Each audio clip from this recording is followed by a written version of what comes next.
This was First Daughter. He knew her voice. "Tooth and claw, sister, why waste my time?" This was not a friendly voice. "The Ma gave him to me, and he is growing." Slowly. "Sister, I've heard the chatter in the trees. I've heard that he's different. A runt at best, and certainly not a Cloudfoot." "I will be the judge of that." First Daughter sounded angry now. "He will join the cadet troop when he is ready, like any other Cloudfoot male." "Then he will fail and be cast down. The Ma will not have weaklings in the clan." "I do not need you to tell me the word of Ma, sister. He is my son, and I will raise him." Lucky could hear First Daughter coming back into the dray, and he scurried back down to the moss bed. He thought she would look angry. She had sounded very angry, but she just looked sad. Different. What did the other squirrel mean? It was First Daughter who was different, not him.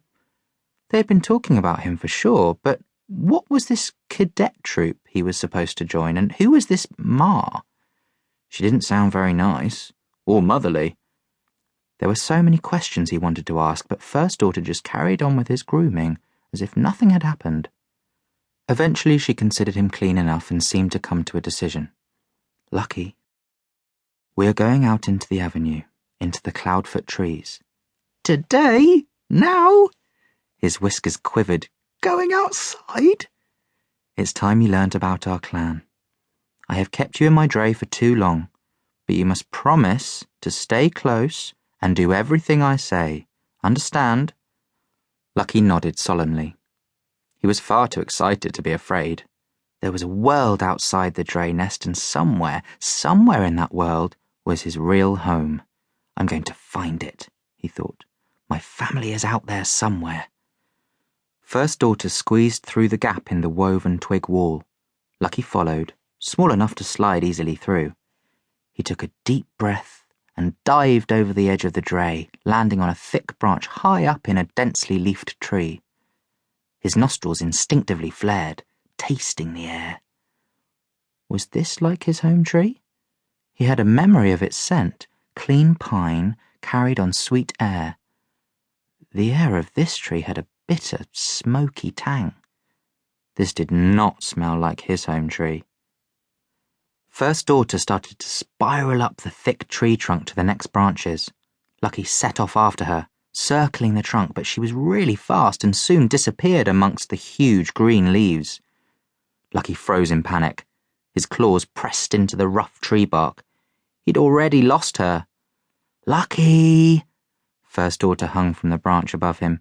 "Come on, you must keep up." Lucky clawed up the rest of the trunk, trying to go as quickly as he could. "Bud and branch," thought First Daughter. "He's too slow. He's never going to survive at that pace." The two squirrels set off along the branches, leaping from tree to tree. This was better. Lucky was light and agile, and he found thin branch pathways that First Daughter was too heavy to use.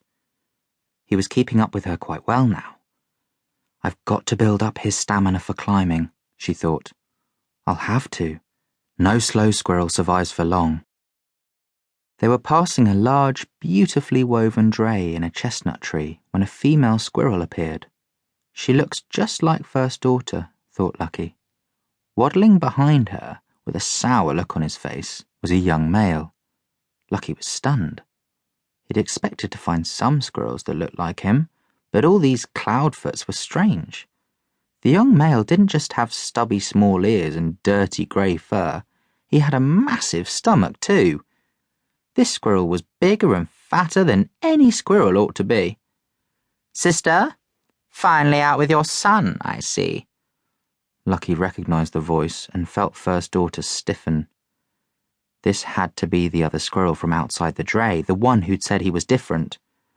The other squirrel shoved the sullen male towards them. "Nimlet, say hello to First Daughter and her son." Nimlet looked at Lucky and wrinkled up his nose in disgust. "You stink." "You stink too," said Lucky before he could stop himself. The fat squirrel's mother tried not to laugh. "Nimlet," she explained.